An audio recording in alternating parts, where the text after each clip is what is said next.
فلسطین ہو، واقعہ کربلا ہو، رب کریم دعائیں قبول نہیں فرماتا، دیکھتا رہتا ہے، آخر کیوں؟ بھائی آپ کو جب دعا کی قبولیت کا کنسیپٹ ہی غلط بتایا گیا تو آپ نے یہی سوچنا ہے دعا کی قبولیت یہ آپ کے نزدیک ہے کہ جو آپ مانگ رہے ہیں وہ ہو جائے.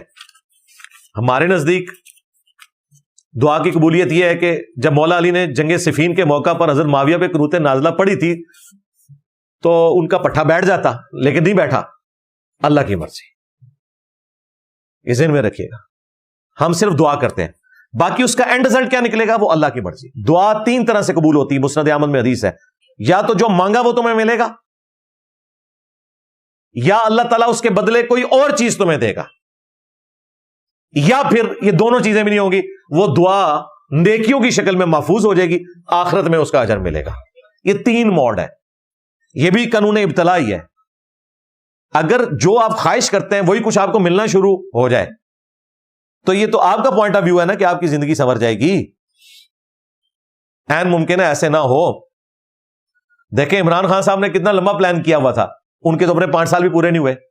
نواز شریف صاحب کو اسٹیبلشمنٹ دولہا بنا کے لائی، بےچارے اب گوشہ نشین ہو کے بیٹھے ہوئے جاتی عمرہ میں. ٹھیک ہے، انسان تو پتہ نہیں کیا کچھ سوچتا ہے، مستقبل میں کیا ہونے والا ہے یہ اللہ کو بہتر پتا ہے. پھر ہر شخص کی زندگی میں ایسے کئی واقعات ہیں، اگر وہ ماضی میں جا کے دیکھے جب وہ واقعہ اس کے ساتھ ہو رہا تھا نا تو وہ کہہ رہا تھا میرے ساتھ تو بڑا ظلم ہو گیا، لیکن آج وہ بیٹھ کے دیکھے گا کہ یار وہ بالکل ٹھیک ہوا تھا، اگر وہ نہ ہوا تھا تو میرا بیڑا ڈوب جانا تھا.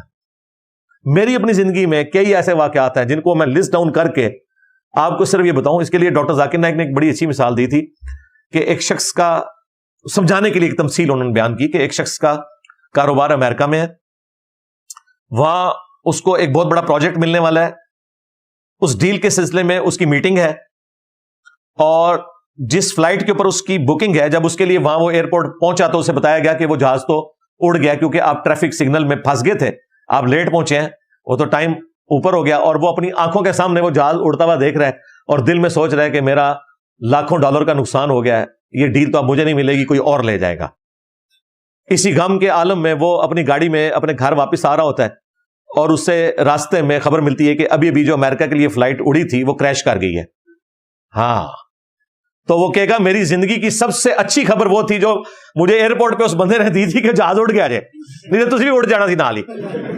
تھوڑی دیر پہلے جو سب سے بری خبر تھی 5 منٹ کے بعد وہ آپ کی زندگی کی سب سے اچھی خبر بن گئی. خبر وہی ہے، ظاہر ہے وہ خبر ملی تبھی آپ واپس آئے نا، اگر بیٹھ جاتے تو آپ بھی جا کے آخرت میں لینڈ کرتے. تو یہ زندگی میں کئی ایک ایسے واقعات ہوتے ہیں. میں 2002 میں